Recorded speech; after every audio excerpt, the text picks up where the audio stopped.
معاذ بن جبل نے کہا یا رسول اللہ کچھ جنت کے جانے کا راستہ تو بتائیں، جنت میں جانے کا راستہ تو بتائیں، انبئنی بعمل یدخلنی الجنہ۔ صاحب نے کہا سألت عن امر عظیم، بہت بڑی باتوں نے پوچھی ہے، تقیم الصلاة المکتوبہ، تؤدی الصلاة المفروضہ، وتصوم رمضان، وتحج البیت۔ معاذ نماز پڑھنا، روزہ رکھنا، زکوٰۃ دینا اور حج کرنا۔ پھر آپ نے فرمایا ان شئت انبأتک بابواب الجنۃ، اب اگر تو چاہے تو کچھ اور بتاؤں، جنت کے دروازے بتاؤں؟ کہ جی بتائیں۔ کہ الصوم جنہ، روزہ جہنم اور تیرے درمیان بیچ میں رکاوٹ بن جائے گا۔ الصدقۃ تطفئ الخطیہ، چھپ چھپ کے اللہ کے نام پہ دینا تیرے گناہوں کو دھو دے گا، پاک کر دے گا۔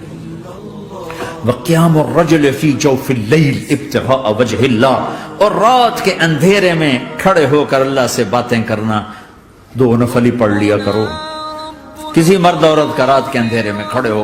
پھر آپ نے کہا معاذ الا انبئک براس الامر وعمودہ وذروۃ سنامہ وبملاک ھذا کلہ، اے معاذ میں تمہیں اب سارے دین کا خلاصہ بتاؤں، سارے دین کا سرا بتاؤں، ستون بتاؤں، ایک روایت کے مطابق ستون بتاؤں، آخری چیز بتاؤں، آخری چیز بتاؤں؟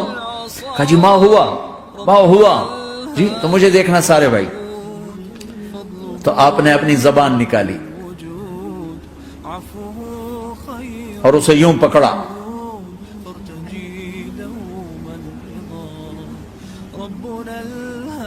معاذ کف ھذا، معاذ اپنی زبان پہ قابو پا جا، یہ میری پوری شریعت ہے، یہ پورا دین ہے۔ یہ کس کو سمجھایا ہے؟ معاذ کو۔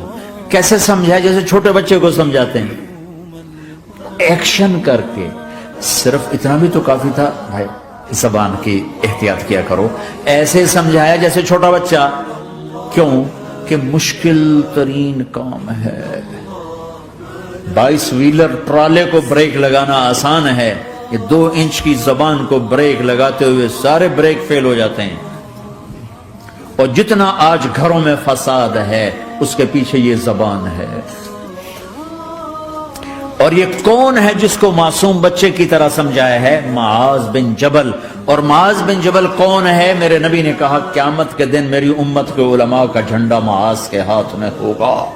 اور یہ کون ہے؟ میں پچھلے مئی میں گیا ہوں، یہ مئی جو گزرا ہے، اردن ہمارا اجتماع تھا تبلیغ کا، میں وہاں گیا، عمان میں آگے اربد گئے، اربد سے 18 کلومیٹر 20 کلومیٹر آگے حضرت معاذ کا مقبرہ ہے، باپ بیٹا دونوں وہاں دفن ہیں۔ حضرت عمر کے زمانے میں انتقال ہوا، جب میں اندر گیا تو پر لکھا ہوا تھا تاریخ وفات 18 ہجری، اور اب ہے 1435 ہجری۔ 1417 سال اس آدمی کو دنیا سے گئے ہوئے ہو چکے ہیں۔ جب میں مقبرے میں داخل ہوا، کمرے میں جس میں قبر تھی، سارے کمرے میں خوشبو ہی خوشبو۔ قبر پر 2-4 چادریں پڑی تھیں، مجھے خیال آیا کہ میرے خیال ہے یہ چادروں پہ خوشبو لگی ہوئی ہے، وہ خوشبو آ رہی۔ اس وقت میں فاتحہ پڑھ کے واپس چلا گیا، جا کے نماز پڑھی، مسجد قریب تھی، مغرب کی نماز پڑھ کے پھر دوبارہ آیا۔ پھر میں کھڑا ہو کے سوچ رہا ہوں یہ کیسی خوشبو ہے۔ تو ایک آدمی میرے پاس کھڑا تھا، میں وہ ایسے کر کے نا چادریں سونگنے کی، شاید یہ چادروں میں خوشبو لگی ہوئی ہے۔ ایک آدمی میرے پاس کہنے لگا جناب یہ خوشبو چادروں میں نہیں ہے، یہ اس قبر والے کی ہے خوشبو، یہ 24 گھنٹے آتی رہتی ہے، 24 گھنٹے۔ پھر میں نے فزیکلی ایک ایک چادر کو سونگا، کسی ایک چادر میں کوئی خوشبو نہیں تھی۔ یہ وہ معاذ ہے جو 1417 سال ہو چکے ہیں مرے ہوئے اور قبر مہک رہی ہے۔ میں سنی سنائی نہیں بتا رہا، آنکھوں دیکھا بتا رہا ہوں، خود گیا ہوں، خود یہ مئی جو گزرا ہے ان کو ایسے بتا جو چھوٹے بچے کو معاذ زبان پہ قابو